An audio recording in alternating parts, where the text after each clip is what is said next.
this? Can you see the baby over the picture in this? Can you able to see what is this picture suggestive of? No. Yeah, ascites is there. So what is the diagnosis? So what is this picture that is suggestive of? There is ascites. You can see the full swelling over here. Yes, it is hydrops fetalis. Okay. Remember, hydrops fetalis will be of pericardial effusion, pleural effusion, ascites, even sometimes total edema will be there, which we collectively call it as hydrops fetalis, which is a complication of RH isoimmunization. Okay, this is of antigen antibody reaction. What you have to do? You have to test the mother whether they have negative blood group. RH negative. If the baby is having an opposite thing, you have to give a prophylactic anti-D injection. Clear? So that is very important. Please remember this. Yeah. What are all the tests you are going to do for this RH immunization? Qualitative tests. Qualitative or quantitative tests you are going to do? Quantitative tests, Claire-Beckett test that will be measuring what? Feto-maternal hemorrhage, isn't it? Yes, it's an acid elution technique. What will happen in that?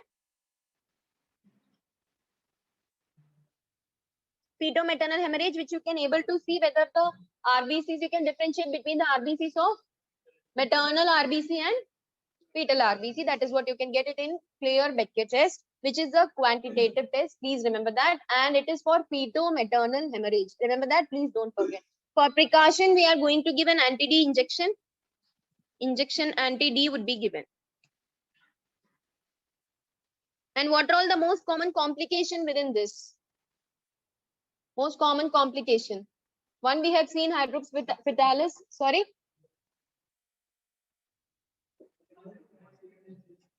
Yes, that you have to do for a prevention.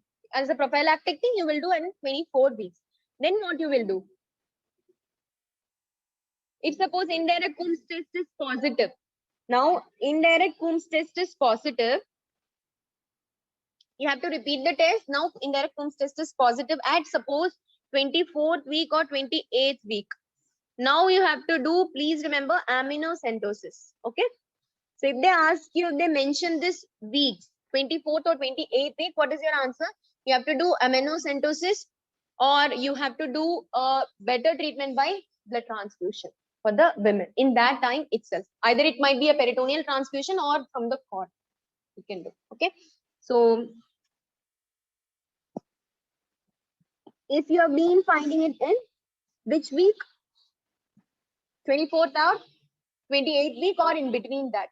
So if suppose prophylactic anti-D, before that you are getting it positive. So this is what you're going to do. Remember RH isoimmunization, when you're going to give an injection anti-D, at which week? 24th week. Then if suppose it is negative, then it is fine. If suppose it becomes positive in 24th or 28th week, your next procedure or next the thing which you have to do is you have to do amniocentesis at that time. Then you have to do, yes, IV blood transfusion or by intraperitoneal transfusion. Remember that, or by intraperitoneal transfusion. So this is what you have to do in a short about RH isoimmunization. There is much to remember in RH isoimmunization. This is a short thing. You have to remember about the fluid. You have to remember about the injection, which week we are giving, what is the complication. 4 things. That's it. Nothing else to remember. And we have to go through all the antenatal checkups for the mother, either she is an RH negative or positive. For the second baby, there will be a complication, or for the first baby? Second one will be having the complication. Remember, the first will be a normal, good vaginal delivery. The second one, the second baby will be having a much of the complication. Even sometimes it will be with dead. Okay. Yes. The next one is a simple question. See, 30-year-old multiparous women presented at 32 weeks of gestation with complaint of recurrent painless bleeding per vaginum. On examination, fundal height corresponds to gestational age, and fetal heart sounds or fetal heart rate is 140 beats per minute. Which of the following is not a risk factor for this condition? Which of the following is not a risk factor for this condition? Yes.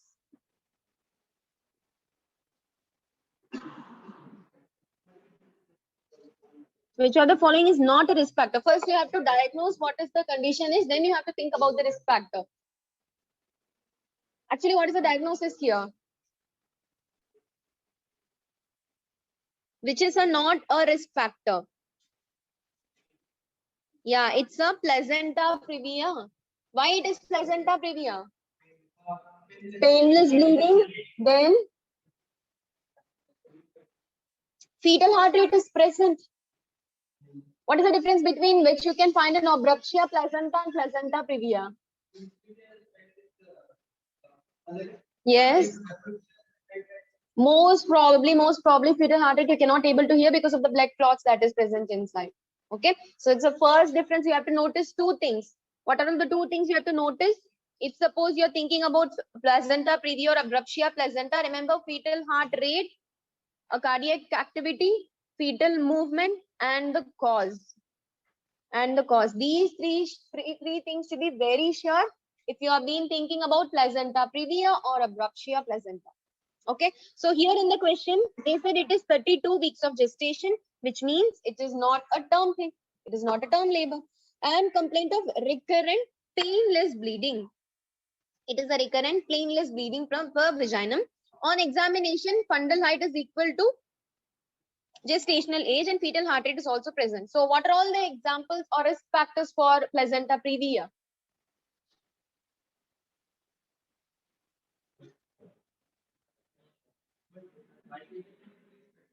It is a risk factor, so that cannot be an answer. Yes, then cigarette smoking, it's a risk factor or not? Yeah, it can cause, but they are asking risk factor, not complication. See here, the answer goes with preeclampsia. Why? Why preeclampsia? Because pakka preeclampsia will be in abruptia placenta, not a risk factor of placenta previa. Okay, because the risk factor or the complication does not correspond anything with placenta previa, the fetus is so safe. Okay, here even cigarette smoking is not a risk factor of placenta previa, but sometimes it may cause. But it is a main risk factor of abruption placenta. You have to be very clear when you're answering between both placenta previa and abruptia placenta. Now we will see some points or a quick revision about how you have to remember placenta previa and how you're going to manage placenta previa. So can you able to see this picture? So what is the first type, second type, and third type? So what about first type? First is, it is gone. First is a kind of a marginal placenta, which we doesn't worry about that. It will be most probably not causing any of the complication. Okay, type 1. See, type 2, there is two conditions. What you have to remember in type 2, either it is an anterior placenta or it is a posterior placenta. First, you have to see either it is an anterior or posterior placenta. If anterior, how you will manage? If anterior, how you will manage?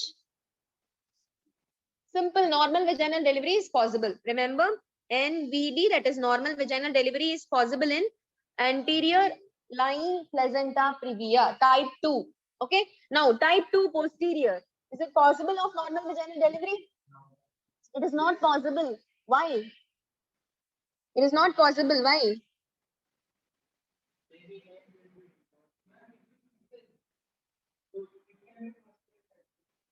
Type 2, yeah, it is possible, but in anterior position, it is possible. We have been speaking about anterior and posterior. So in anterior, it is possible, but in posterior, it is not possible that it can, even the fetus can destroy the or damage the placental circulation.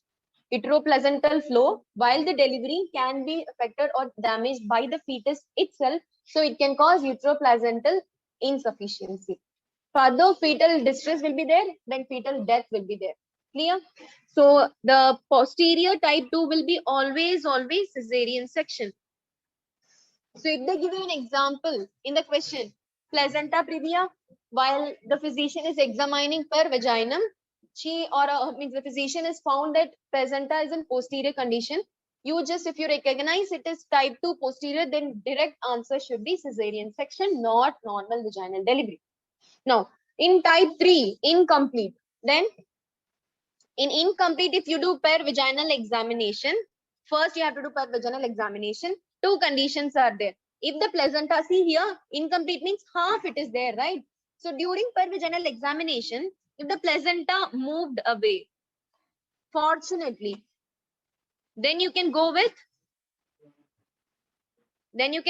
yes, normal vaginal delivery. If not moved, then you can go with cesarean section. This is how they will be asking in your clinical way. Okay, this you have to be sure of. If when you're doing vaginal examination, if it is moved, then placenta is moved, then what is the management? Normal vaginal delivery, normal labor is possible. And if it is not moved, then cesarean section. Go for cesarean section. What about complete placenta previa? Complete cesarean section. Complete cesarean section. Yeah, obviously, no any thinking, directly you have to go with cesarean section, because if even if you do premature rupture of membranes, also you're going to damage or destroy your uteroplacental flow. So cesarean section is important over here. Okay, so here we are going to use a regimen that is known as McAfee-Johnson regimen, isn't it? Have you heard about this? Yes. What happens in the what we will do in the McAfee regimen? We have to first resuscitate the women. What we have to do for bleeding, for her heart rate, or for her stableness, we have to do something. We have to resuscitate the patient, and we have to give steroids. Why we are giving steroids? Why we are giving steroids? Why we are giving? We have to do, yes, we have to do a conservative management. We are giving steroids as such, it is a preterm labor. Yeah, lung maturity will not be there for sure, right? So when does the surfactant start to produce? 22 or 24? Sure, 22 or 24? 22. So let's see what they are saying. When does the lung maturity start? 22 or 24 or 28? 37?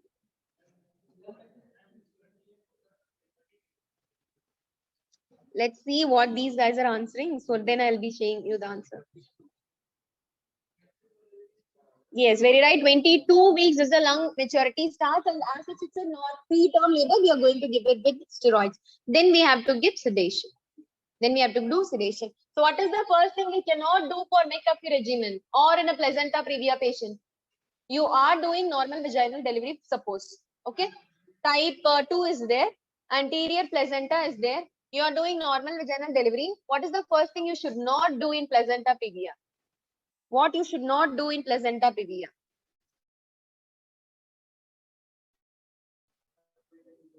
You should never ever give tocolysis. Tocolytic agent should not be given. Please keep it in your mind. Tocolysis should be never given at any cost.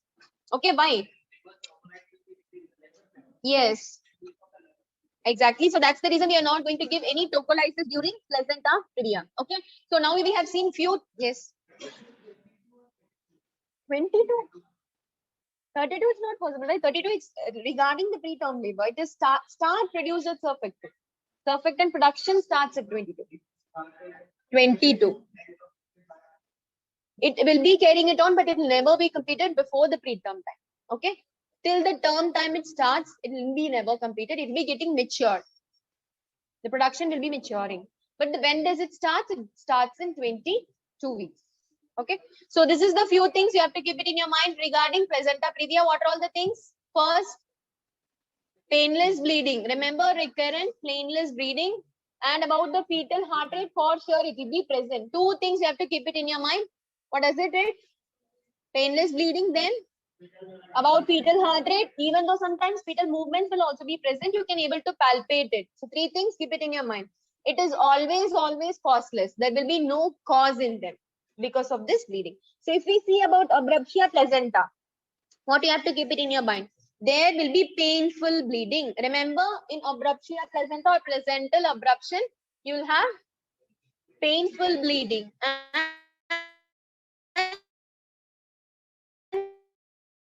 And there will be protraction of labor. Most probably, what's the complication when there is abruptia placenta for the mother? Yes, very right. It's postpartum hemorrhage. Okay, 3 P's. Remember, what are the 3 P's? Painful bleeding, protraction of the labor, and postpartum hemorrhage. These are all things you should keep it in your mind for sure, because they will be helping you for the clues which you have to find in the question. Because you're not going to randomly select the answer, right? These answers should be so perfect. In view of OG, it will be so perfect. So what are all the things you have to keep it in your mind as a cause? Causes for abruptia placenta is very important. Whenever or wherever, if you see a question regarding abruptia placenta, you will never miss that cause. Cause will be pakka, it will be present in your question. Clear? So P, remember, it will be always because of premature rupture of membranes, right? Sometimes elderly women will be a possibility of abruptia placenta. They can give you a 35-year-old woman or a 36-year-old woman, more than 30 years or more than sometimes 40 years can also be a possibility of this. T, in the sense, thrombophilia. Okay. Thrombophilia can be a possibility, and smokers are more prone for this. Every time abruptia placenta will be of cause. But in placenta previa, it is not that important for the cause to be present. They can be present, they cannot be present. There is no such risk factor. And what about C? Any idea? Any risk factor or cause that can cause this? Main thing, abruptia placenta can be possible of. Chorioamnionitis. Okay. Chorioamnionitis. Then sometimes hypertension. Sometimes multiple fetal pregnancy. Okay. So these are all the main causes. You have to keep it in your mind in view of abruptia placenta. Or sometimes a multiparous women is also a risk factor for abruptia placenta. Yeah, trauma is also a cause for this abruptia placenta. Why? Because they are caused. With the cause, they will be present, and placenta previa, that is the difference. And what's the picture that is given here? What is the uterus that is shown here? Covalier uterus. In which type of abruptia placenta it is present? Concealed type. Bleeding, revealed bleeding, or mixed bleeding, isn't it? Revealed bleeding, there will be bleeding for sure. And in concealed bleeding, sometimes there will be too much of collection of blood in the uterus causing covalar uterus. Clear? Covalar uterus is very important in concealed bleeding. Remember, concealed bleeding. So this is multiple times have been asked in your exams. Covalar uterus. They will be giving you a clue of abruptia placenta. They will give you a image such like, and they will ask you what is the diagnosis or what is this complication. Or they can ask you an exception question also. Okay. Yes, in abruptia placenta also you have types. So what you have been with the types? Sorry? Abruptia placenta. During any, when it is diagnosed, during your examination, when the patient comes with a complaint before the preterm condition or during labor, when it is diagnosed, you will find the types, right? So what is the classification? Sharon Page classification. Yes, Sharon Page classification. And what about the first one? Where vaginum will be there, but after delivery, right? Then what about type 2? Yeah, during labor will be there. And how do you manage in the first type? Fetus will be alive or not? Fetal heart rate you can find? Yes. So here fetal heart rate will be present and the fetus will be for sure alive. So during labor, if you have a bleeding per vaginum, that is under which type? Bleeding during delivery, during labor. Type 2. Yeah, type 2. And if suppose fetal heart rate can be present, cannot be present. More possibilities are there. And what about type 3? Before delivery, and main complication is death of fetus. Death of fetus will be there. And one more thing you have to remember it in your mind, fetal distress, then the death of fetus will be there. Okay. So remember, before this, fetal distress might be the possibility. And what is the most common, most severe or most common complication of abruptio placenta? Third type, yeah, it is most severe. Yes, DIC, disseminated intravascular coagulation, is the most important complication of abruptio placenta. Clear? So these three types you have to be clear about. Abruptio placenta and 4 types of placenta previa. You have to differentiate between both by their clinical examination. So bleeding after delivery, that goes on with which type? First type. Then bleeding during labor goes on with second type, and bleeding before delivery goes on with third type, which is most severe. Third type is most severe, and most common complication in the third type is DIC, and the most common complication for the newborn is fetal distress, and the fetal death might be there. So management is so important, means many times they have been repeated in your exams. Remember at term what you will do, and at 32 weeks or pre-term what you will do. Okay, management. So if suppose at term a patient is coming, at term in the sense 37 to 42 weeks. Fetal distress is there. What you are going to do? If suppose fetal distress is present, type 3, then what is your treatment? What is your management? Yes, obviously you're going to go with cesarean section because fetal distress is there. Now I can ask you a question. If suppose you are diagnosing the women with abruptio placenta, directly can you go with C-section? No, abruptio placenta is not a contraindication, or we cannot go, it is not an indication for C-section. You can do normal vaginal delivery until and unless you know about the type or you know about the status of the patient. Okay, abruptio placenta is not an indication of cesarean section. Remember that in your mind, please. Okay, is not an induction of cesarean section. So if suppose fetal distress is present, you are going in with C-section. So how you will induce the labor?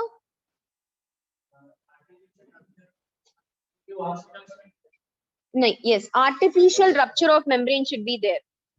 Okay, induction of labor will be with artificial rupture of membranes.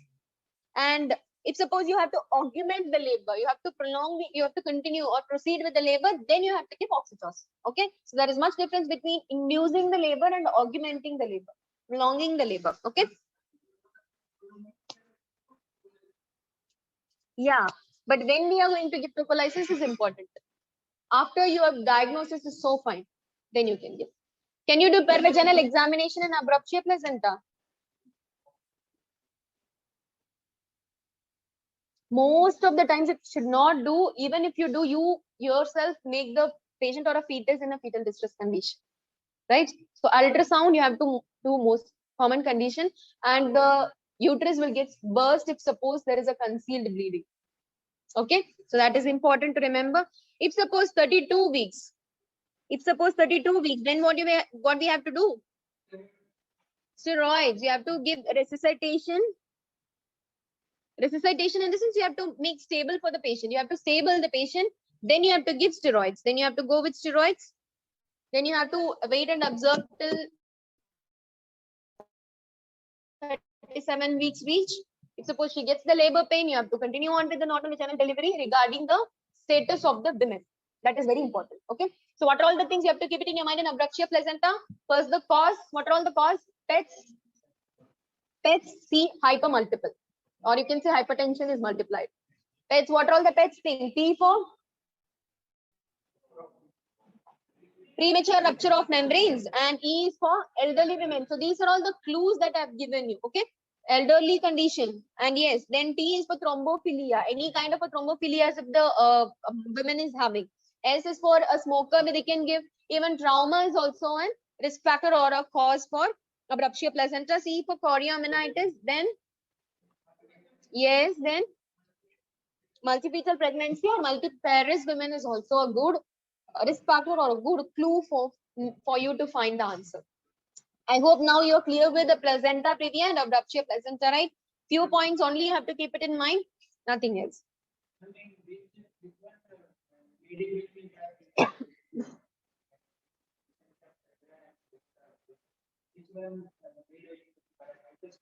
Both bleeding will be in your abruptia placenta. That's why the mother will be going with DIC, disseminated intravascular coagulation. So that's the reason you have to treat the DIC first. How you will treat the DIC? DIC is treated with, first you have to treat the DIC. Yes, FFTs. Fresh frozen plasma. Remember, fresh frozen plasma you have to give. Then you have to carry on this. Either you have to go with a normal vaginal delivery or you have to cesarean section. Most probably after FFP correction of DIC, then you will go with cesarean section. Very right. Now, then if suppose you are not being corrected with this DIC, then the complication will be death. Why? Because of injury of the tissue thromboplastin, right? That leads to death. I hope it is clear between placenta previa and abruptia placenta. The total exam you should not be rereading again and again and again. So this is the clues. If you read the question, you have to find an answer. Now, the next thing, this is a question. G2P1L1 women at 30 weeks of gestation rushed to casualty with complaints of painless vaginal bleeding. Painless vaginal bleeding. On examination, vitals were unstable.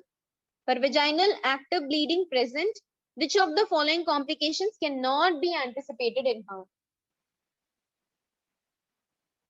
Options are like birth asphyxia, preterm labor, postpartum hemorrhage, and precipitated labor. So what is the answer here? So first, what is the diagnosis here? Then you can think about the complications. See, she is 30 weeks. First clue. She is 30 weeks. That is a preterm condition. In painless vaginal bleeding is there. Our next clue is also done. Vitals were unstable. Means the mother is not fine. Clinically, she is unstable. Active bleeding is also present. Which of the following complications cannot be anticipated in her? Birth asphyxia, preterm labor, postpartum hemorrhage, and precipitated labor. So first you have to think what can be the possible complication. Now here clearly it is given that it is placenta previa. So what are all the complications of placenta previa? Sorry? Yeah, there will be birth asphyxia. There is a possibility of birth asphyxia. Most probably preterm labor can also be happening. Postpartum hemorrhage is there? No, there is a possibility. Yes or no? Postpartum hemorrhage can be at any kind.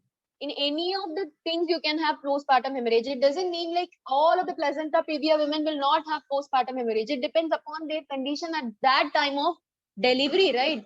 That can be a possible. If suppose more than 500 ml of bleeding is there, you will put the patient under postpartum hemorrhage. There will be too much of bleeding. So obviously this is also possible. Then the answer is precipitated labor. Why we are going with this? Why it is not a complication? Why it is not a complication? It's a placenta previa, yes. Why precipitated labor or an obstructed labor is not a complication?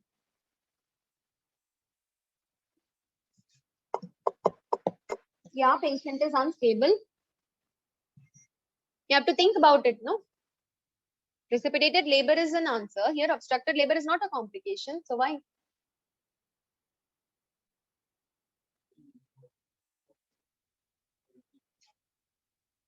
Hmm?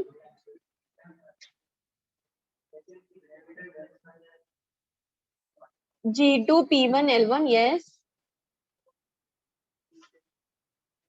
Obviously, a simple clue, simple thing. She is a kind of a multigravida, right? Her second pregnancy it is. There is no previous history of abortions. There is no possibility of precipitated labor to be happening over there. And also, she is having a painless vaginal bleeding also, which says that her labor to be done can be done, right? So true pains can be there. Further, we can able to do normal vaginal delivery also after giving resuscitation for her until and unless she is stable. Okay. No, we should not give toccolysis at placenta previa.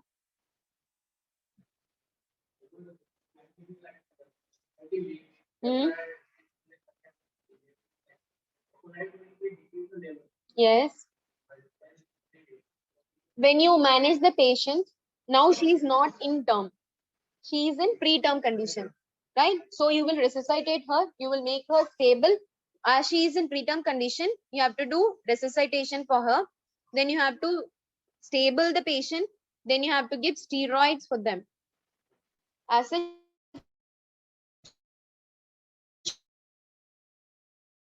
you're not going to do with the as you're making her the stable condition, the women might be a possibility of coming to a normal condition, normal position.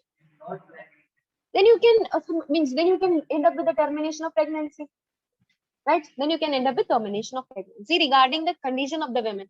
If she is stable, normal vaginal delivery you can do, or else if she is not stable, you can go with immediate cesarean section. Depends upon the stableness or the clinical signs of the women how she is. Okay, clear? Yes, so here why precipitated labor is answer clear with you, right? So birth asphyxia can be a complication. Preterm labor is also can be a complication. And postpartum hemorrhage can also be a complication of any woman who is in under delivery. Okay. Yes.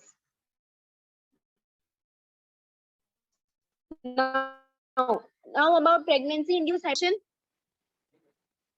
When more than 20 weeks, right? So if more than 20 weeks, we will put a patient under pregnancy induced hypertension. If suppose BP is more than 140 by 90, for how many hours apart? For every 6 hours apart, right? For how many vacations? For 2 occasional conditions. If the BP is high, then you have to put it under pregnancy-induced hypertension. There is one more term that is called as pre-eclamptic toxemia. What does it mean by this? Hypertension will be there. Along with that, yes, very right, proteinuria will be there. Proteinuria will be there. That will be more than, yeah, 0.3 grams or 300 micrograms. Yes, in 24-hour urine condition. Okay. So that is important. And also one more ratio you have to see in that. What is that? Ratio of your protein and creatinine. Okay. Protein and creatinine ratio should also be seen. That ratio should be more than or equal to 0.1. So this is called as pre-eclamptic toxemia. Okay. So you have to be differentiating between pregnancy-induced hypertension and pre-eclamptic toxemia. Pre-eclampsia, what are all the things you have to keep it in mind? Pre-eclampsia. She will be a hypertensive patient, and then proteinuria will be there, and the levels would be 0.3 grams for the 24-hour urine thing. If suppose she is having a development of any other symptoms because of hypertension, along with seizures, then you will make the patient under eclampsia. That is simple. So what are all the predisposing factors which along with eclampsia you have to remember means? See, headache, these are the clues you have to remember. Headache will be there for sure. They will be saying that the patient will be having blurring of vision. So this is a clue that many times they have given. Remember, blurring of vision will be there. Okay. Suppose there will be knee jerks. Too much of knee jerks will be there. Okay. Which means she is under or she is in an imminent eclamptic condition. She is about to get eclampsia. Okay. From pre-eclamptic part, she is going to be about to get eclamptic condition. That will be a possibility. Then if suppose proteinuria will be more than 2 grams, very right, more than 2 grams in 24-hour condition. Then the BP levels will be more than 160 by 110. So please be very sure how you will differentiate pre-eclampsia and eclampsia and the imminent eclampsia also. Imminent means how the conversion of pre-eclampsia to eclampsia happens. 140, here 160. And severe signs are important. Blurring of vision and headache will be a for sure clue that we will be having. Okay. How you're going to manage the patient? In eclampsia, very simple, terminate the pregnancy. In eclampsia, very simple. If you find the clues in the question as like eclampsia, terminate the pregnancy. If suppose pre-eclampsia, what you can do? What is the drug of choice for pre-eclampsia? TOP, termination of pregnancy. Yes, drug of choice for pre-eclampsia is IV labetalol. IV labetalol should be given, and that most probably after you give labetalol, your hypertension and the blood pressure levels will be controlled, so you can observe the patient in pre-eclampsia. But if there is an imminent eclampsia, you have to terminate the pregnancy. As a physician, you have to decide what to do under the examination of patient. So this is what they will ask you. What is the next management? If the signs are clearly showing pre-eclampsia, observe by giving hypertensive medications. If the signs are literally showing eclampsia, then yeah, magnesium sulfate, then immediately terminate the pregnancy by. Okay, so that is important now. So what is the picture that is shown here? Yes. Yeah, you are giving a resuscitation. So what is this green over thing that is present here? Yeah, there is a name for that airway, right? Yeah. Yes, it's a Gudel's airway.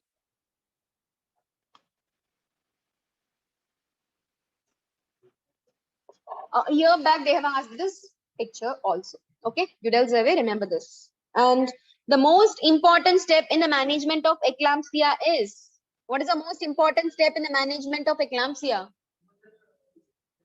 Resuscitation is important in all the way. But in eclampsia, most important in eclampsia.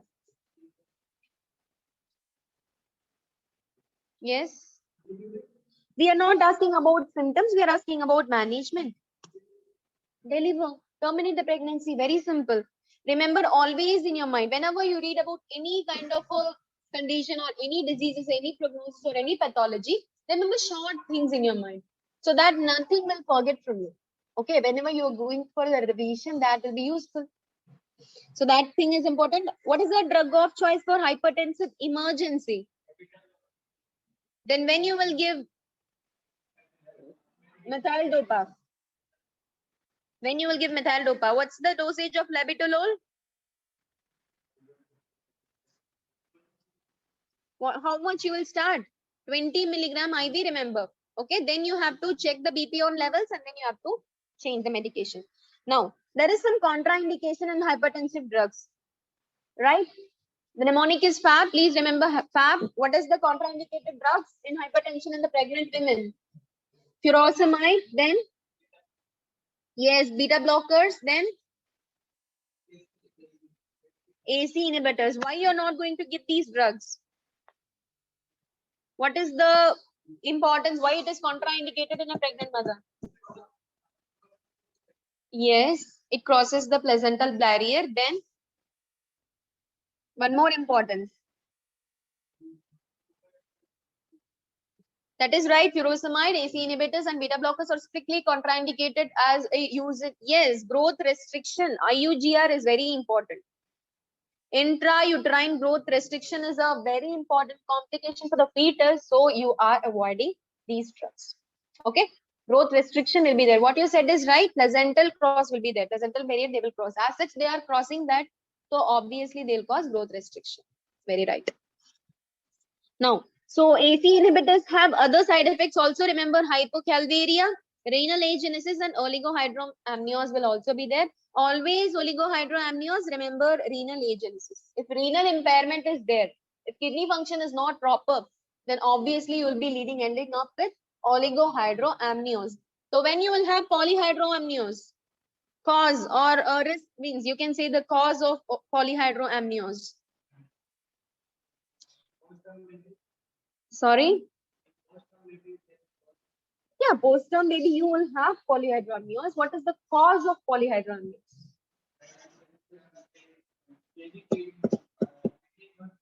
Renal agenesis is the problem, means it's a cause of oligohydramnios. You will have less of your amniotic fluid.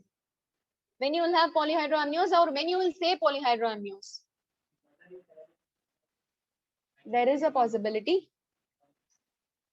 What is a normal? Yes, atresia. Atresia is important. Why we are giving labetalol if it is a beta blocker? What is labetalol? Which drug under it comes from? Yes, it is alpha and beta blocker. Student is asking, that's the reason I've been explaining. It is an alpha plus beta blocker so that your cardiac condition will not be affected. Right? So it is not a selective drug. So that's the reason we are giving labetalol. Yes. So now polyhydroamnios is because of atresia, duodenal atresia, esophageal atresia, right? So this is the answer for polyhydroamnios. We will be discussing that too. Now coming to the magnesium toxicity. So we know that drug of choice for eclampsia is? Drug of choice for eclampsia is? Yes, magnesium sulfate. And what about the dosage of magnesium sulfate?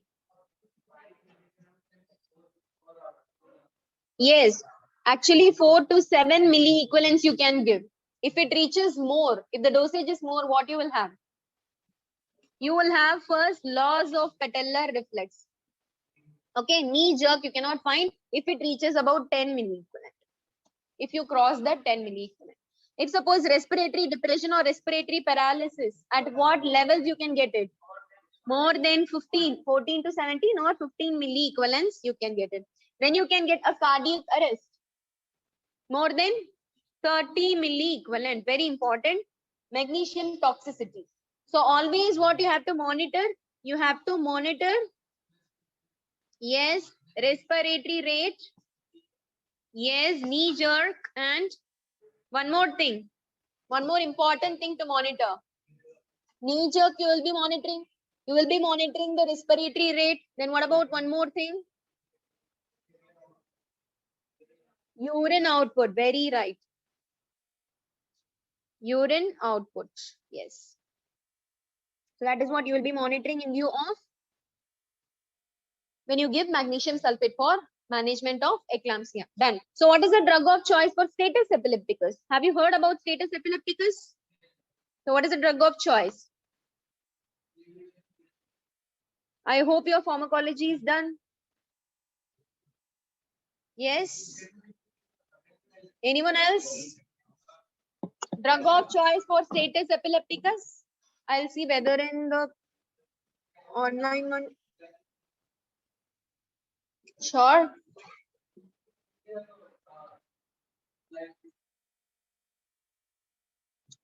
Drug. Letrozole. Okay. Have you heard about thiopentene sodium? Status epilepticus in pregnancy. I'm not asking in a normal thing. Okay. In pregnancy, thiopentene sodium is the thing which you are going to give for drug of choice in status epileptic pregnant women. Okay. In a view of pregnant women, this is what you have to keep it in your mind. Remember these things. Whenever you're thinking about the management of pregnancy induced hypertension, these are all the points you have to keep it in your mind. First, you have to control the blood pressure levels. Then you have to decide at what condition you are deciding it for preeclampsia or eclampsia. Clear? Magnesium sulfate, what are all the complications? Toxicity. Patellar jerk loss will be there then, yes, then these are all things you have to monitor. What toxicity you will find?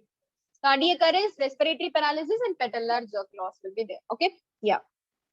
Now, one more question here. 20. Yes. Thiopentene sodium. Okay. A 28-year-old G2P1 patient at 17 weeks of gestation comes to routine antenatal visit.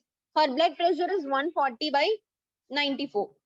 Repeat reading after 4 hours is measured to be 148 by 92. So what is the most likely diagnosis? What is the most likely diagnosis? A 28-year-old G2P1 patient at 17 weeks. Why? What is the weeks for gestational hypertension? Yes, Yeah. So what is the time period for gestational hypertension? What is the weeks for gestation and gestational hypertension? Yes. And what about pregnancy induced hypertension? Both are same. Yes. You should not be confused between both. Okay. So what will be the answer here? It is 17 weeks. Yes. In no other doubts, preeclampsia is a possibility. Will there be preeclampsia? Have we mentioned about proteinuria? No. So preeclampsia is not a possible thing. So what about gestational hypertension? It is also not possible. Why? Because you have been thinking about the weeks. Yes. Then what about chronic hypertension? Okay. What about preeclampsia superimposed on chronic hypertension? It's not. It's not possible. Yeah, obviously there is nothing mentioned about proteinuria or nothing mentioned about any of the impairments in hypertension levels. So, and the reading is also after 4 hours. For our gestational or pregnancy induced hypertension, 6 hours. So literally here answer goes with yes. You have to rule out the answer. Very simple thing you have to do in exam hall. Rule out the answer for clinical questions. Just directly don't jump into the answer. Just read the question, read the options, think about it, then answer it. Because in exam, you will not have time to reread it again, re-answer it again. You cannot go back to the question which you have solved. You cannot quickly make the answers return, right? Remember it in your mind, a few clues. Why we have been doing this much of revisions now and then? Because everything should be registered in your mind so that it will be working out in your exam hall. That is our peak point. We are getting ready for the exam hall condition only. Okay. So chronic hypertension here is the answer. Why? Because 17 weeks is a very simple clue you can take here. And there is no any mentioned about proteinuria, right? Now, so coming to these things, few things about GDM, gestational diabetes mellitus. Most common complication of gestational diabetes mellitus. Sorry. Most common complication of gestational diabetes mellitus in newborn.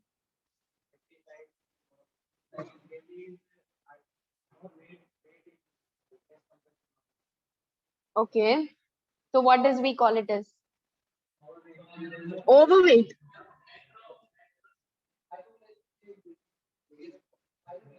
Macrosomia is the most normal thing which happens in most of the conditions, not only in gestational diabetes mellitus, it happens, right? Big baby, it is right.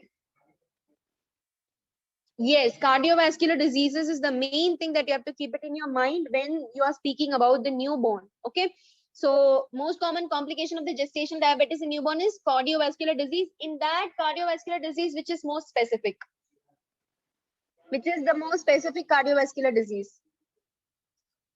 In that, yes, PGA transposition of great arteries is the most common and most specific, both in cardiovascular disease. Remember PGA, okay? So which is the most specific complication in gestational diabetes mellitus in the newborn, not in view of cardiovascular disease.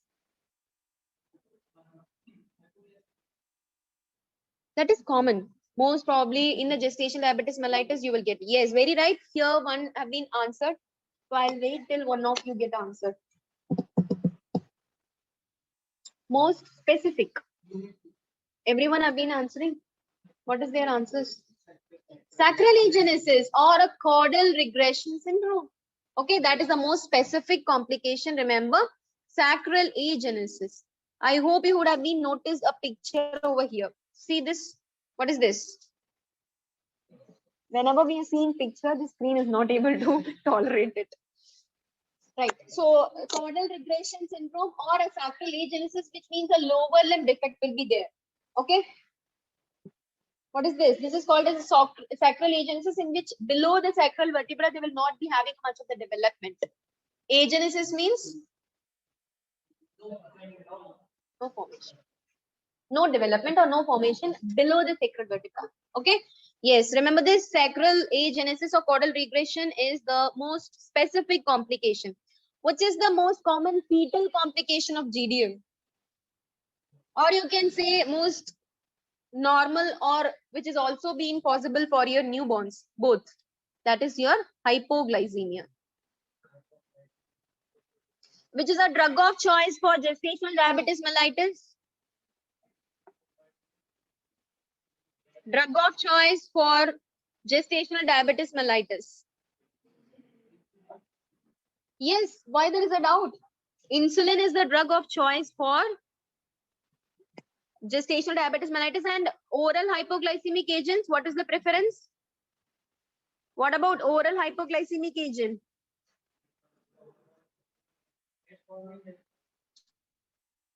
What is the preference for oral hypoglycemic agent? Sure, metformin. Yes, that is the first ever drug which you have to choose. So after metformin, what is your next over choice? After metformin? After metformin. If metformin is not in the option, then you can go with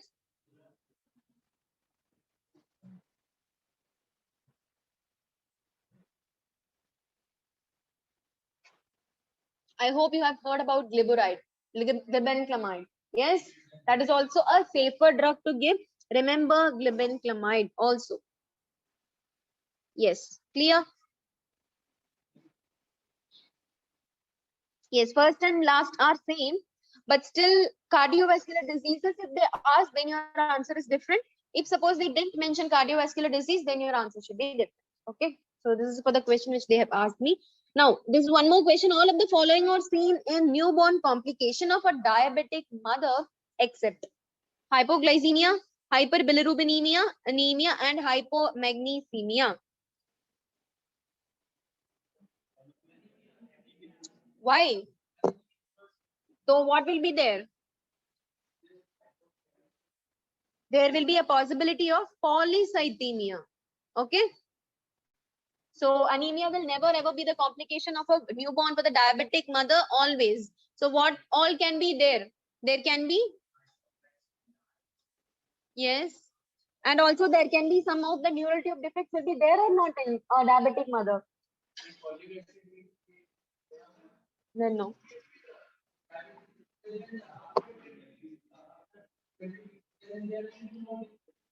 No defects. Yes. Before that, then we will have a defect. So what are all the possibility of a neural tube defects that can be possible in a diabetic mother? Yes, that we have seen. Then first, anencephaly. Think about anencephaly also. TG, how it will come and okay, then spina bifida. Yes. Then yes. Yes, very right. That is none other than called as. Have you heard about cleft lip and palate? That very simple. Okay. So these are the things you have to keep it in your mind: cleft lip and palate, anencephaly, and any other spina bifida of neural tube defects that you can see in this. Yes. Now suppose I'm speaking about a normal vaginal delivery or a pregnancy for a diabetic mother. So what are all the cardiovascular complications that you have to keep it in your mind for a pregnant woman or a woman to be pregnant? Which are all the cardiovascular things that is contraindicated for pregnancy? Any of the disease that is cardiovascularly contraindicated for pregnancy? Yes. Mitral? But yes, very, very right. First one, primary pulmonary hypertension. You should not, never ever advise the women to get pregnant. Very important contraindication of pregnancy is primary pulmonary hypertension. Okay, then aortic stenosis. Okay, aortic stenosis is also a contraindication of pregnancy. Then one more syndrome, Eisenmenger syndrome. Have you heard about this? So what is the problem for the baby if suppose there is Eisenmenger syndrome? Any, have you heard about this? That is the complication of when you will get this Eisenmenger syndrome. Have you heard and you have been learned about the shift shunts? It's a shunt, a cyanotic or a cyanotic shunt. Yes, it's a kind of a shunt in which contraindication of pregnancy is there because the fetus problem will be there of acyanotic shunts. Yes. And one more thing that you have to remember it in your mind about cooptation of iota. Is it contraindicated for pregnancy? What about cooptation of iota? It is never ever a contraindication of pregnancy. It is not contraindicated. So what is the way of delivery? How do you terminate the pregnancy? How it will... Yes, C-section is very important. Never ever normal vaginal delivery would be there because either fetal distress will be there or else a woman will be getting into an unstable condition. Remember few points in your mind that give you clues in the questions. Always you have to go with C-section, right? So what is the drug of choice for hyperthyroidism in pregnancy? Drug of choice. PTU or PTU? PTU or propyl thiouracil. So that will be given in first trimester. So what will be given in second trimester? Yeah, methimazole or corbimazole. That is important. What is the drug of choice for epilepsy in pregnancy? Drug of choice for epilepsy in pregnancy. Levetiracetam. Any other drug of choice for epilepsy in pregnancy? Lamotrigine. Yes. You can give levetiracetam, but drug of choice will be lamotrigine. Okay. Now, what about drug of choice for malaria in pregnancy? Chloroquine, CQ. Chloroquine, CQ will be there. If suppose it's a complicated malaria, too many infections are there, then you have to add which other drugs? Artesunate. Yes, mefloquine also. Then you have to go with one more drug, quinidine, right? So these are all the drugs which you can add if suppose there is a complicated malaria or any other extra infections. Okay. Yes. So all of them are involved in symmetrical IUGR except. Have you heard about symmetrical and asymmetrical intrauterine growth restriction, right? So when you will be calling it as IUGR, if suppose in the percentile, if there is more than 90th percentile, you will call as a large gestational age baby. Less than 10th percentile, you will have a small gestational age baby. Either it can be constitutional or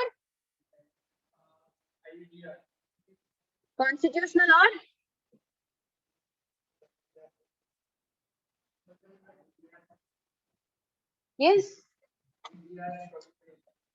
So in that means we will be calling it as symmetrical and asymmetrical IUGR. So what are all the things that is exceptional here? See, infections, renal disease, chromosomal abnormalities and congenital anomalies.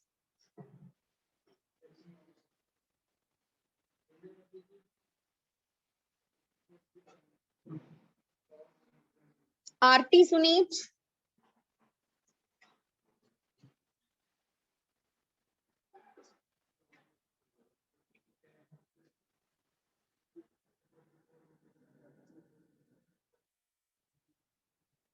Clear?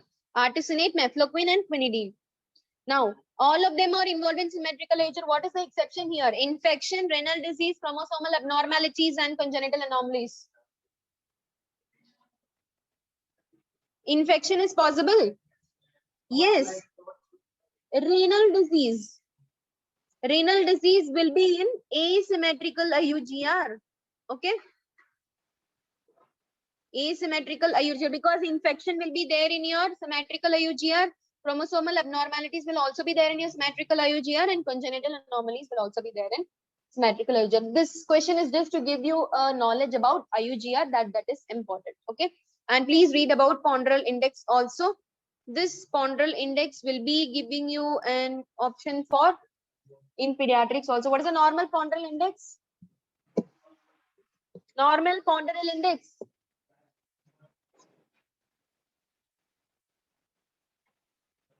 Normal ponderal index. Done with the pediatric revision. Oh my God, someone is going to 8.3. You have to find it and send me the answer. What is the normal ponderal index at least in the next session? 2. If less than 2, then we call it as IUGR. Very simple. Now, biophysical profile we will always see for which condition else we will see biophysical profiles. It is for a surveillance nature. We will call it as a Manning score. Have you heard about this? Manning score. It is always done by your ultrasound. You have to check the fetal movements, that is of 2 score. You have to see the fetal heart rate. Then you have to see the fetal breathing movements also. You have to see non-stress test, and you have to see the amniotic fluid index, which all lays about 10. Okay. So that is important. What is a normal amniotic fluid index? Normal amniotic fluid index.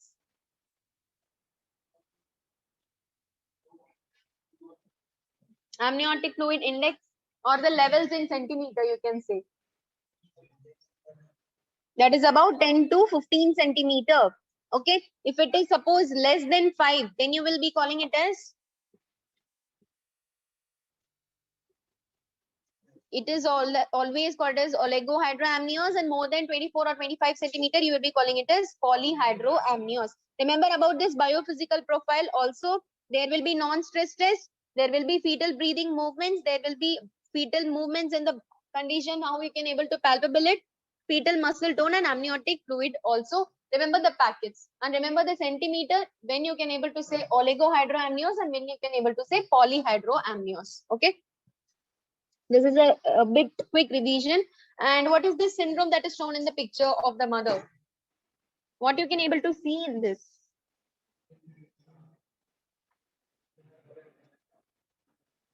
Yes.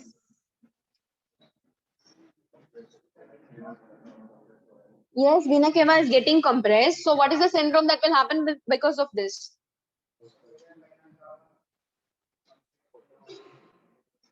This is nothing but inferior vena cava is compressed. So you will have hypotension, right? But position is same as well, right?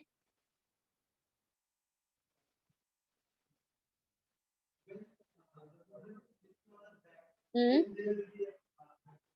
Yes, and that condition you will call it as, when you will call it as supine hypotension syndrome.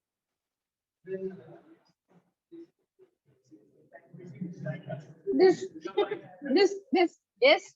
Yeah, because compression always happens just because of the baby is over there that is compressing all the veins of superior and inferior vena cava.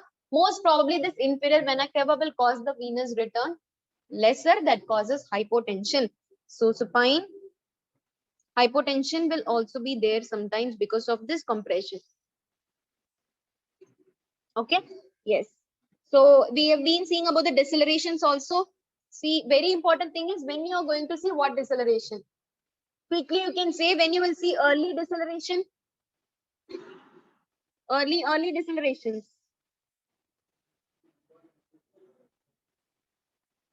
Yes. When you will see.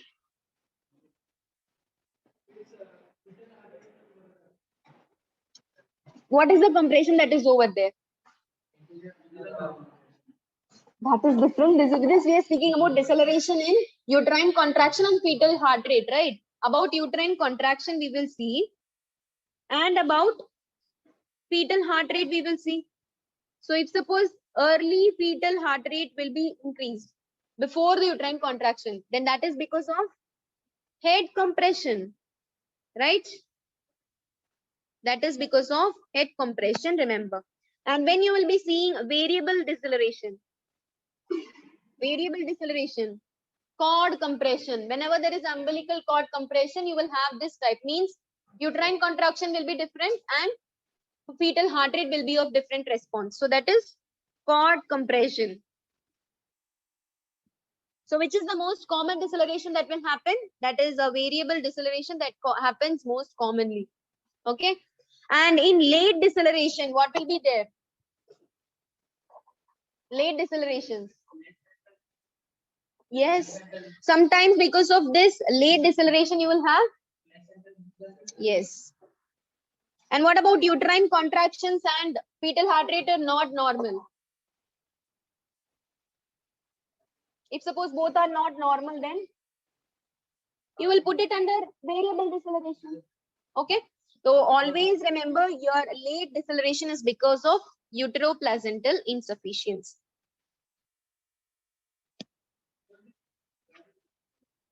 Sorry? Yes. Regarding the cardiotocography, you will regards this, and because of your flow in the uterine artery, Doppler also you can able to get it. Okay. And mainly to find the uteroplacental flow about the contractions as well. Okay. Yes. Now about the preterm labor, if we see, we have to think about the lung maturity assessment, which we have seen already, right? About learning and sphingomyelin ratio, Lesbian and sphingomyelin ratio, you have to see. And about the phosphatidylglycerin glycerin and choline, we have to see. Surfactant starts produce that. We have discussed already this one. Yes, yes, we have discussed already that it is from 22 weeks. There is two tests that is important in assessment. One is your test that is called as pre-rupture of membranes, premature rupture of membranes, which you will do. What is the test that is named as? Premature rupture of membranes, the test which you will do is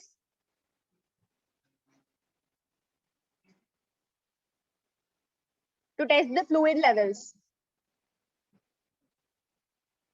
Have you heard about nitrazine blue test? In which the paper turns blue. So that is for your premature rupture of membranes, remember? And that assessment always regards your nitrazine paper test. If it is blue, then what happens? If it is red, then what happens? Red means it is acidic and blue means it is always alkaline in nature. Remember that. And lung assessment will always be done by the test that is called as NAL blue phosphatase test. Remember just the names, not going to detail about this. Phosphatase test, nitrazine test. Yes. Now I'm saying you a clue. The cervical length is about 2.5 centimeter and internal or centimeter is about more than 2 centimeter. So this is during per vaginal examination a physician is finding. So what will be your diagnosis? Only this much. What will be your diagnosis?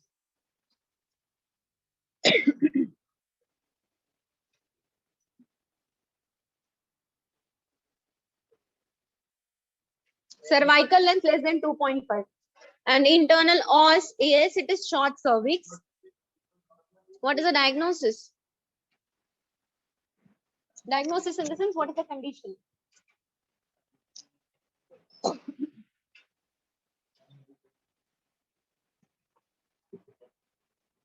It's a cervical incompetence.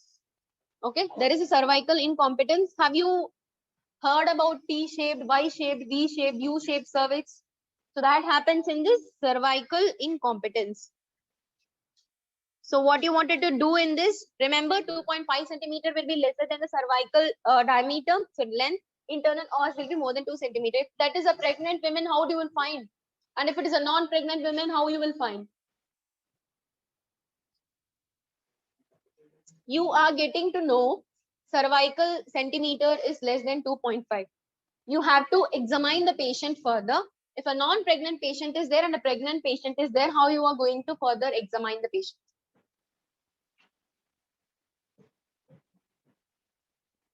Now you are right that it is cervical incompetence, but how you are going to examine the patient?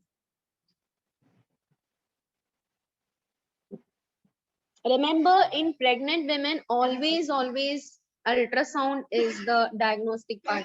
You should never ever insert a dilator that is called as Hagar's dilator. You have heard about this, right? Hagar's dilator. Yes, very right. Hagar's dilator. And what's the number for that? The number is 8. The number that you're going to insert and check for the cervical incompetence is Hagar's dilator. See this picture. So this is the picture that is showing Hagar's dilator. Right? Then, so because of this Hagar's dilator, you're going to check everything. And most common time that is going to cause abortion in this is which trimester? If suppose cervical incompetence is there.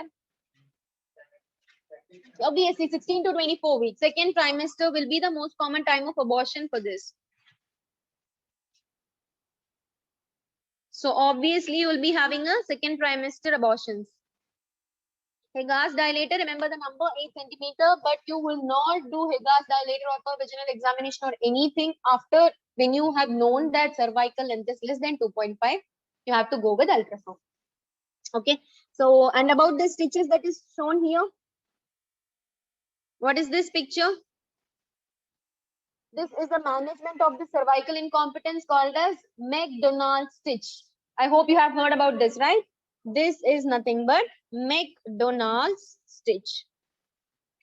Yes. So when you will be inserting this kind of a cerclage.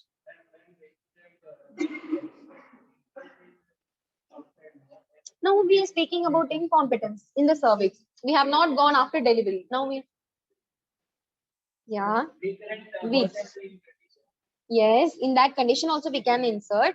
At which a time period I'm asking, and which weeks? At what weeks we will be? Before surgery. Before?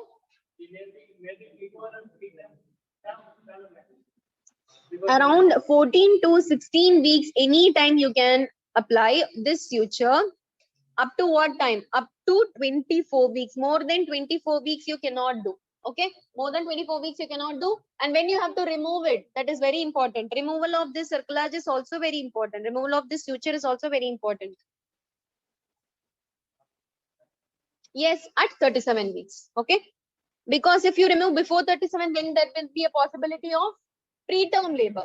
So apply in the condition of 14 to 16 weeks up to 24 weeks, remove at 37 weeks. Okay, clear? Now, so this is a McDonald cerclage, this is a trans-abdominal cerclage, and this is a Schroeder cerclage. If you see this kind of an image which is having a oval-like condition, finally after it is closed, can you see this? How the difference is? So this is how it will get withstand for the fetus in the cervix. So this is the picture that is showing a T-shaped cervix, a Y-shaped cervix, D-shaped cervix, and U-shaped cervix. So this is the next over thing that you can see in the possibility of cervical incompetence. Now, most common time of abortion in cervical incompetence is, you have already said that it is second trimester, 16 to 24 weeks. The main important thing, when you apply the cerclage and when you remove the cerclage. Okay, that is important. Now, a 27-year-old with a history of FSH therapy. Okay, and in vitro fertilization presented with lower abdominal pain, vomiting, and vaginal discharge. On examination, she is hemodynamically stable. Transvaginal sonography shows a viable intrauterine pregnancy of 8 weeks. Remember, of 8, associated with the heterogeneous right adrenal mass. Actually, it's an adnexal mass. Adnexal mass showing a positive Begel sign. What is the appropriate management? So what is the answer here?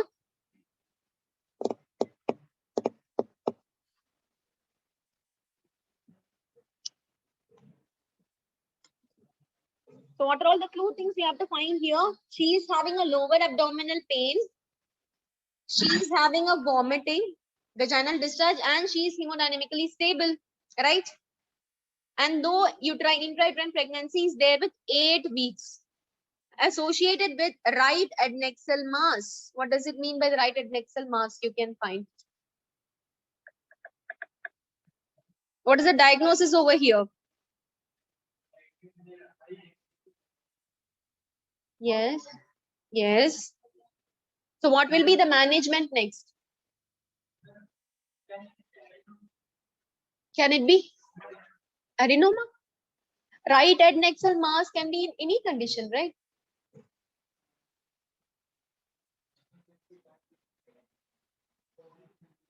Yes.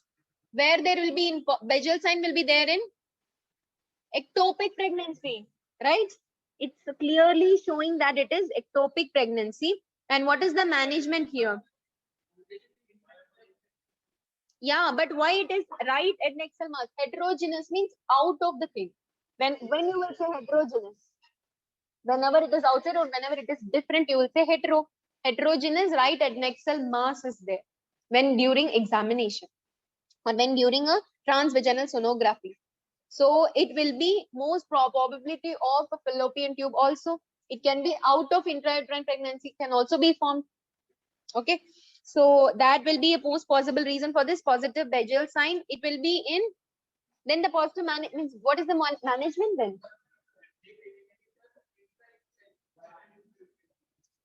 Intrauterine pregnancy is there, but adnexal mass is also found. But in 8 weeks, you cannot find totally it is an intrauterine pregnancy. If suppose there is a possibility of a formation of fetus over there, then the most appropriate management here, medical termination.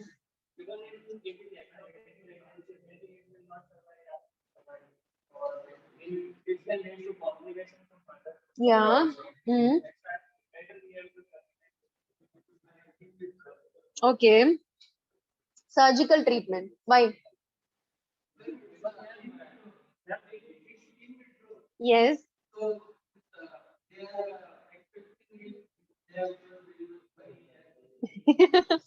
Okay. Hmm. As the patient is so rich. Okay.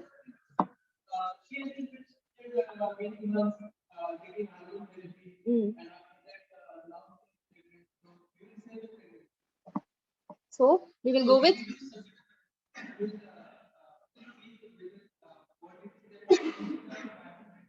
mm, what you have thinking is so nice. Answer is actually surgical management. So, but the reason, one more thing, even you can think like this and answer. The thing is, our answer should be right, whatever the reasons. That doesn't matter. Okay. So here, why we are doing surgical management? Because there is more possibility that it could rupture. Rupture is the most common complication of, even though she is hemodynamically stable, there can be a possibility that the adnexal mass can rupture at any time. It could lead to complication of a ruptured ectopic pregnancy. So we will better do with surgical management. Okay. So you can ask me, hemodynamically stable patient, why we are doing surgical management. This is the reason of this adnexal mass we are doing surgical management. Okay. Yes.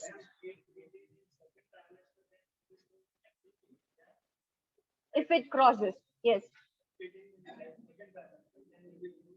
Even though if it is in second trimester also, we will go for surgical management. The reason is adnexal mass. Mass can rupture at any time. We don't even know why that mass have formed. So that's the reason. If suppose only they have given intrauterine pregnancy or any complaint of ectopic pregnancy, you can go with methotrexate or you can go with medical termination of pregnancy. You have to find those.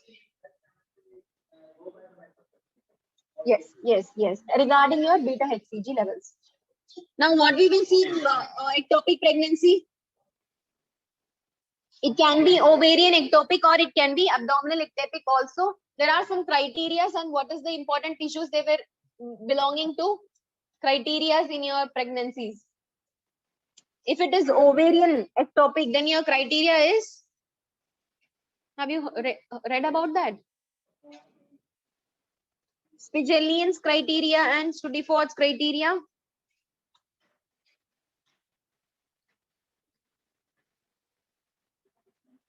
There is criteria that is Spigelian and Studiford's criteria, in which ovarian tissues are extra present. We will call it as ovarian ectopic. Or if suppose some other abdominal contents or tissues are present, we will call it as abdominal ectopic pregnancy.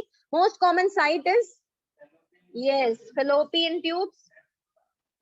Yes, and then what is the most common cause? PID, pelvic inflammatory disease. What is the most common risk factor? Sorry? Yes, most common risk factor. Previous ectopic pregnancy, very right. Previous ectopic pregnancy or any tubal surgeries. Previous ectopic pregnancy, remember, or any tubal surgeries can also cause this risk factor. Okay. Now, time of rupture is also very important. then this isthmus pregnancy or ampullary pregnancy or interstitial pregnancy is getting ruptured, right? 4 to 6 weeks it can be possible, 6 to 8 weeks it can be possible, or at 12 weeks it can be possible. Remember the signs, empty uterus will be there and adnexal mass will be there. Very, very important. What will be there? Empty uterus. Anytime if you find, go with ectopic pregnancy or adnexal mass. Okay. Investigation of choice, investigation of choice, transvaginal, down. Investigation of choice, transvaginal sonography, along with, yes, beta HCG levels are very important. When it will be getting double? After 5 to 7 days. If it doubled after 48 hours, then it is normal intrauterine pregnancy. Yes. Gold standard is your laparoscopy. Remember that. What you can see in your ultrasound? What is the sign you can see in the ultrasound? Sorry? Yes, Bagel sign. In color Doppler, you can see which sign? Color Doppler. Rings of fire. Have you heard? A sign we can see that is called as rings of fire. Okay.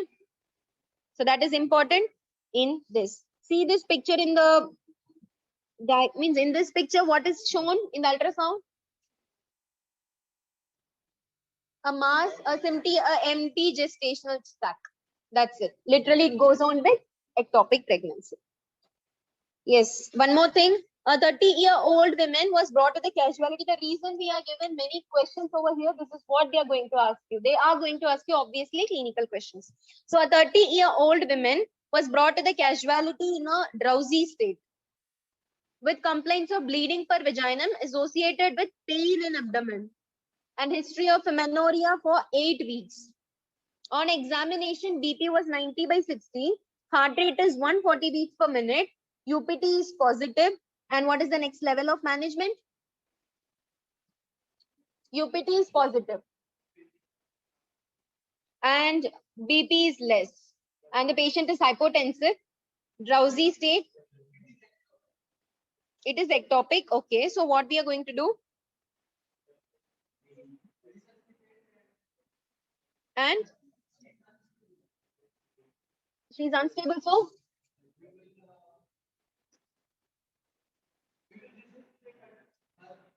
yes, we have to do resuscitation and do emergency laparotomy because she is hemodynamically unstable now. She is in a drowsy state. You cannot do and admit and terminate the pregnancy. You cannot do suction and evacuation, and you cannot do laparoscopic salpingectomy. Why you cannot? Yeah, you have to make the mother in a stable condition, and you can do salpingectomy only when the pregnancy is ruptured. When you confirm that the pregnancy is ruptured. Okay. Remember here, resuscitation and emergency laparotomy is very important to make her stable. Management is important regarding either it is a ruptured or unruptured pregnancy. Remember, whenever you give methotrexate, you know that drug of choice for ectopic pregnancy is methotrexate. So methotrexate, when you have to give, that is also important. Yeah, in unruptured pregnancy, but regarding the beta HCG levels, you have to decide what you have to give. Okay. So in that means beta HCG levels, if suppose 1000 to 5000, or if suppose ectopic size is less than 3.5 centimeter, if cardiac activity is absent. Very important question. If cardiac activity is not there, then you can go with methotrexate. So first day you have to do all the investigation. Day 2 you have to give methotrexate. You have to repeat beta HCG levels. Again you have to repeat beta HCG levels till it becomes less, or else till it becomes negative. How much methotrexate levels we can give? We can give up to 10 to 15 or up to 40 to 50. So in means of this, whenever you are handling the patient or a woman with IUCD, that is also different. What you will do if the patient is an IUCD inserted patient?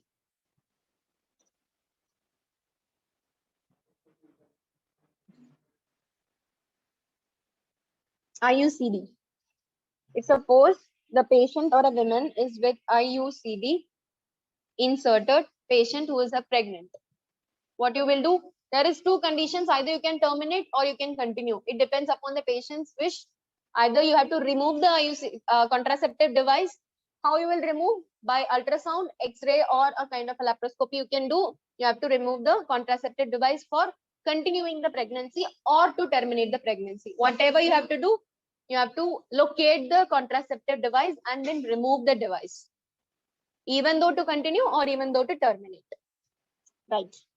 So maximum of how many doses you can give? If suppose you are giving about 50 milligrams of methotrexate, you can give 50 milligrams again, and you can give 50 milligrams again, maximum 3 doses. If it is still failed and beta HCG is still more, then you can go with surgical management.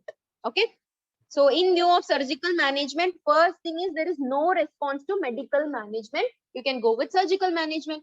Beta HCG levels are more than 5,000. So indication for methotrexate is 1,000 to 5,000.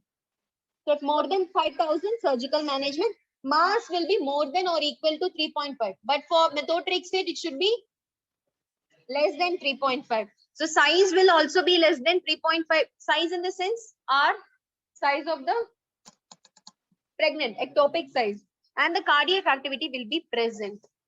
If the fetus cardiac activity is present, you cannot go with methotrexate. You have to go with surgical management. See, if hemodynamically stable, you have to do laparoscopy and you have to do linear salpingostomy. Salpingostomy means you have to give a cut, incision. Do you want to do, means further you will be suturing that? No, that is very important. You should never suture the line. It will resolve by itself. Okay, so never ever suture the line. Linear salpingostomy is important. If hemodynamically unstable, do resuscitation and then you do linear salpingectomy. Along with first you will go with laparotomy. Okay.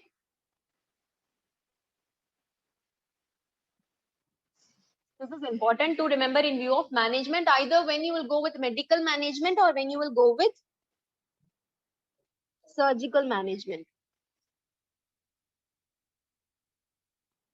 So important in view of indication. They can give you, this is your beta HCG levels, this is so and so, patient is stable or unstable, you have to decide what is management. Okay. Yes. About abortions, MTP, when it can be done?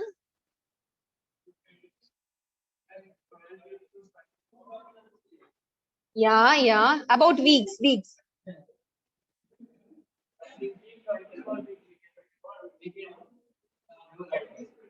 Now it is 24. So now you will answer 24 or how much?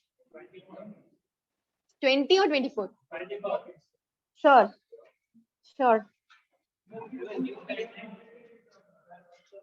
They have implemented, but they haven't updated yet now. But still, you have to say the implemented ones. Okay. 24 will be that. And what is the age of the abortus?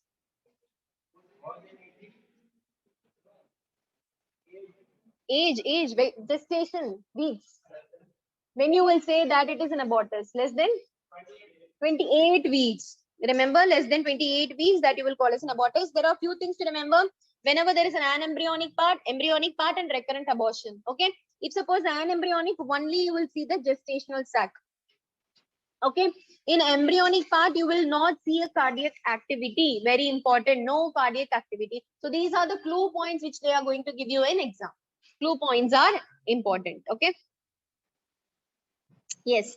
So now in recurrent abortion or recurrent pregnancy loss, when you will say, suppose more than 2 pregnancy losses are there. Okay. That is important. In most common type of abortion, which is the most common type of abortion? Most common type of abortion. That is isolated or spontaneous abortion, remember. Okay. Which is the most common time of abortion?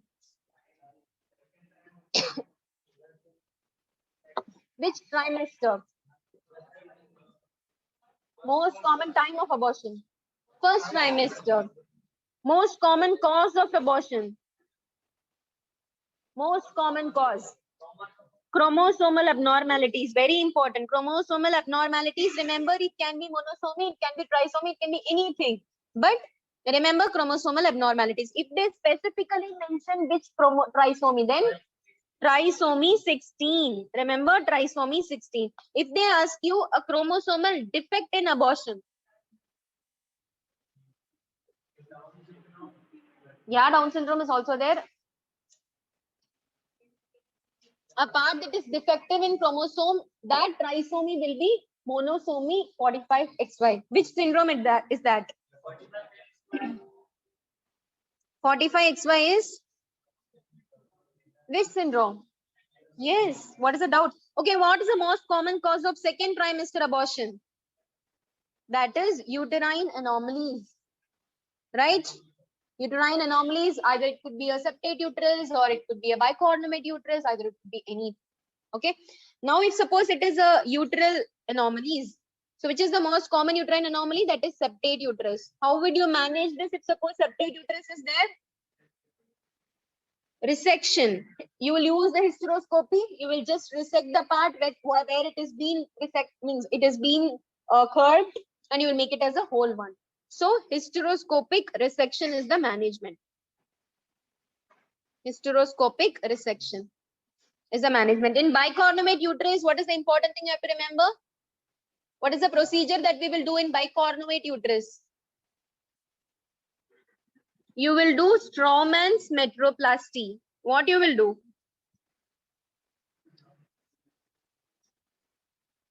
You will just unify everything, whichever bends, and you will make it as a one whole uterus. So this is the management for two things, septate uterus and bicornuate uterus. Okay. About few points in abortions that is important. Threatened abortion. When you will say it is a threatened abortion, vaginal bleeding will be there, but cervical os will be closed. Remember, cervical os will be closed, but cardiac activity will be present. How you will manage the patient? Bed rest, give progesterone. That's it. If you predict threatened abortion, you have to give means say a patient to be in a bed rest and give progesterone. What about the fundal height and the period of gestation? Fundal height and the period of gestational in threatened abortion. Fundal height of the uterus and period of gestation will be equal, will be same, will be correspondent. Okay. In missed abortion, there is no vaginal bleeding and no cardiac activity, and the os is closed. And how you will manage? Just do reassurance in that, whether it is a missed abortion, totally done or not. Now, in inevitable abortion, the management is so important, means vaginal bleeding will be there and the os will be dilated. Remember, please, the os will be dilated. That is called as inevitable abortion. What you will do in the management? Suction and evacuation. Okay. S and E, suction and evacuation. But one more exception is there. If suppose more than 12 weeks, you have to add oxytocin. Yes, you have to add oxytocin. Then you have to do suction and evacuation for the contractions to happen. Incomplete abortion. Yes. Dilatation and curettage, or even sometimes you can go with suction and evacuation. When you will say incomplete abortion, if suppose they are saying a history of expelled products and the os is also dilated, you will say it is incomplete abortion. So when it is complete, uterus size will be normal. And then what is the history given by the patient? History given by the patient is propulsion of all the contents of placenta or everything. Expulsion of products. That will be a history. And the os will be closed. That is very important. Os will be closed. Main thing we have to do, reassurance in both complete abortion and missed abortion. So this they will ask in view of a management type also. Okay. Which one? Reassurance by ultrasound, most probably by ultrasound, because in UPT most commonly like beta HCG levels depends, no? So it may be positive, but ultrasound is the best way. Okay. Reassurance by ultrasound. Now, medical termination of pregnancy, already you have said that the weeks are medical termination of pregnancy done till which weeks? And if suppose in first trimester, what will be the thing you have to do for medical termination? Mifepristone, right? Mifepristone. And what and the doses are very important, 200 to 600 milligrams or micrograms? And after 24 to 72 hours, what you have to do? Again, you have to give meso. The levels and the sequence are very important. Misoprostol, and this is about 800 milligram rectally or vaginally. Both you can give. Actually, you have to give in a vaginal manner, per vaginal way. And then you have to make over the observation of bleeding. And then you have to check with the ultrasound level. So this is the main important thing. Mifepristone you have to give orally, and misoprostol you have to give vaginally. And in second trimester,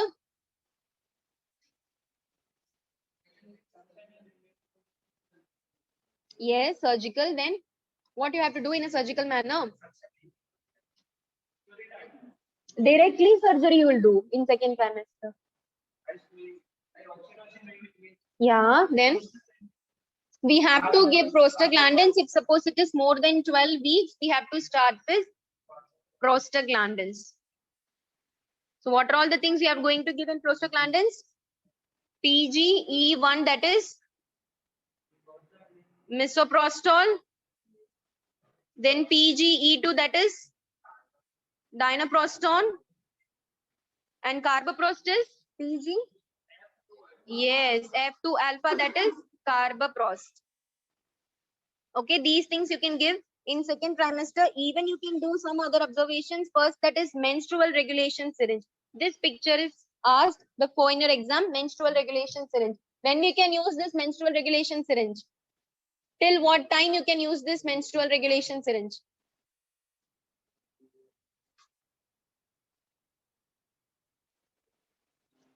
"45 days. Okay, 45 days you can use. And about dilatation and curettage? How many weeks? After 24 weeks. Till 24 weeks, we can do MTP, but what is the most common weeks you have to do this?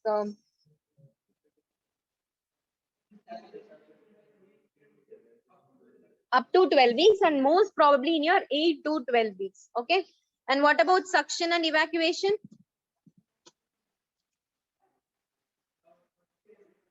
Suction evacuation in same 8 to 10 weeks. More than 10 weeks you should not do. You have to go with dilatation and curettage. What about this? A 26-year-old primigravida with dichorionic diamniotic twins present to the clinic in active labor. The first in delivered vaginally, but the second as a transverse line. A trial of ECV is unsuccessful. What is not a complication of the procedure that should be performed for delivering the second twin? What should not be the complication of the procedure? Very right. Phase presentation. And why? Because we will do ECV is unsuccessful, then what you will do?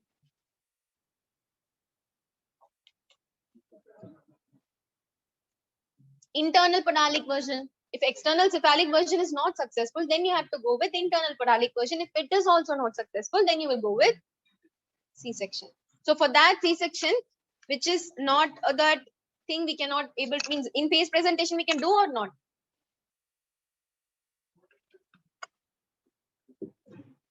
In the question it is written, what is not a complication of the procedure? So in phase presentation, we can do internal podalic version or not?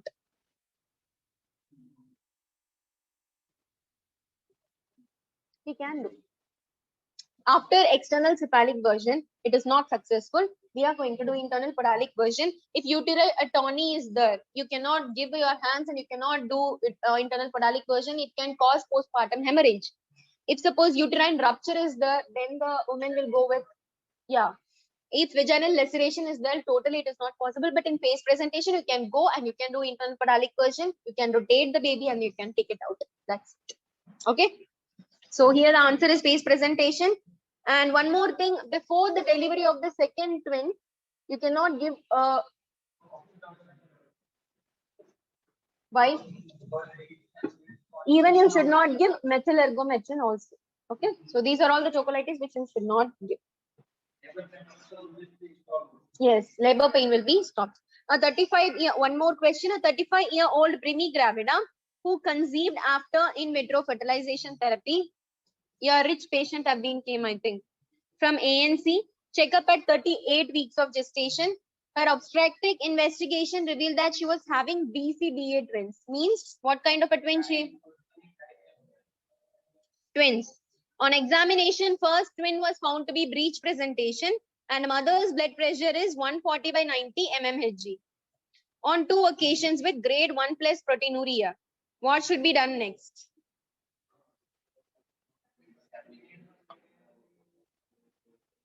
See what are all given? It is a in vitro fertilization patient, your rich patient. ANC checkup, 38 weeks, term labor. She is having BCDA twins, dichorionic, diamniotic twins. Next, you have a breech presentation. Mother's blood pressure is 140 by 90. Grade 1 proteinuria. And what should be done next? Yes, you are going with immediate cesarean section. Why? Because rich person.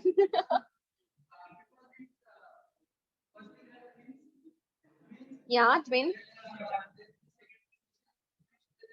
Yes. Mm. But preeclampsia, we can do normal vaginal delivery also, no? Breech presentation is the first clue.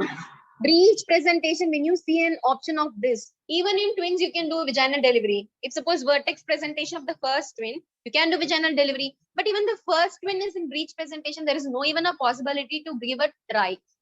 So no try of normal vaginal delivery. Literally, see how one clue gives you an answer. Even just a clue you have to need to find the answers. That's it. Okay. So yeah, immediate cesarean section, you cannot induce the labor and you cannot terminate the pregnancy literally, and you cannot monitor the BP levels also. No necessary of that to do. Okay. So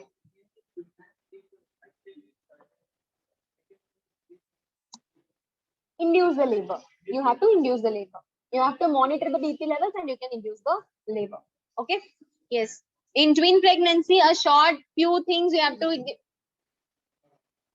Any issues? Any doubts? So maternal complications and fetal complications of twin pregnancy is very important.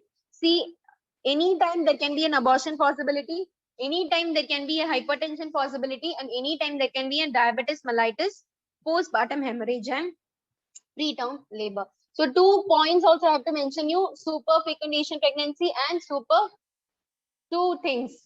Have you heard about this? Superfetation and super fecundation. Have you heard? What is this?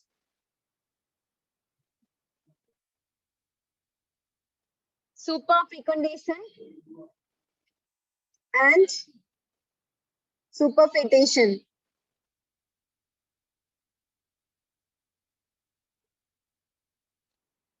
Yes.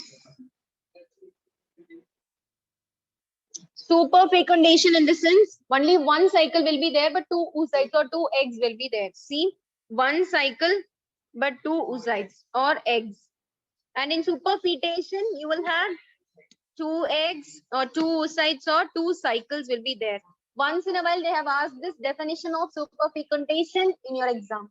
Definition of superfecundation, in which many of the students have been wrong with cycles. They have been confused with cycles.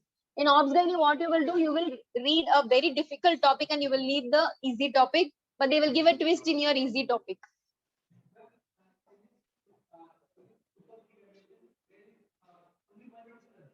Yes, 2 oocytes. Yeah, yeah. 2. Yes, yes, yes. So in this view, which is the most common type of a twin? The best one to get delivered. Yeah, BCDA is the most best one and the least complication one to be delivered. And where you will see this lambda sign. Can you able to see this lambda sign? Lambda sign or twin peak sign is seen in? No.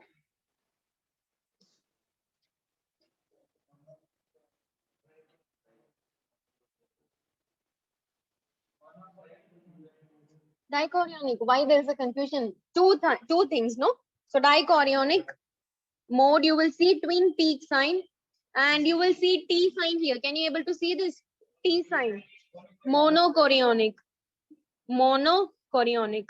Which thickness will be higher? Obviously, this thickness will be more than 2 mm. The thickness of the dichorionic will be higher and monochorionic will be less than 2 mm. Okay, that is very important.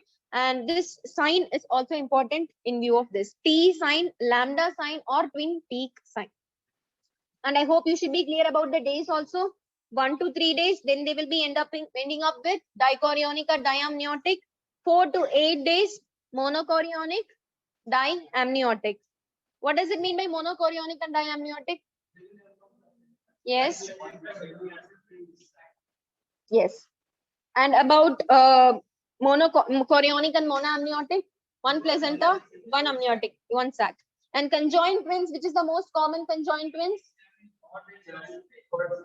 Thoracophagus. And the next one is your paraphagus. Okay, remember thoracophagus. You people tired? Really tired? I thought to complete whole obstetrics today. Fine. So it is about to be done. It is over. Okay. Don't worry. You'll be going and you will be sleeping or you'll be studying. Sleeping or studying? Yes. You can have a break of a sleep, then you can continue to study. Okay. In monozygotic twins, there will be few complications. First ever complication is your twin to twin transfusion syndrome. It is always because of your deep AV anastomosis. Remember, if they ask you which is the complication for twin to twin transfusion syndrome, that is monozygotic twins. And there is another complication of cord entanglement also. There is a complication of abruption of the placenta. Premature rupture of membranes and intrauterine death can also cause sometimes. Why intrauterine death? Sometimes placental insufficiency can cause the fetal demise, death. So how you will terminate the pregnancy? Yes, in monozygotic, if suppose cord entanglement or if suppose twin to twin transfusion syndrome is there, how you will manage the pregnancy? With immediate cesarean section is right. Along with that, what you have to do if suppose it is less than 32 weeks. Yes, with steroids you have to do cesarean section. Please always keep it in your mind. And how you're going to give steroids, that is also important. Dexamethasone dose is important. That is of 4 milligrams. And like 4 milligrams. Yes, 4 times. And this is about 12 milligrams. 2 times.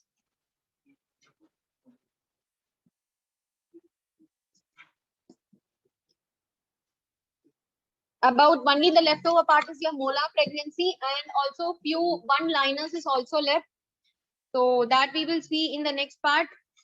Only molar pregnancy, about choriocarcinoma, and about few one-liners it's left till. Okay, then we will be continuing with our gynae part, all the syndromes, all the defects, and all of our anomalies in gynae part. We will revise in 2 parts. Within that, we will be continuing with other biochemistry session as well. Okay.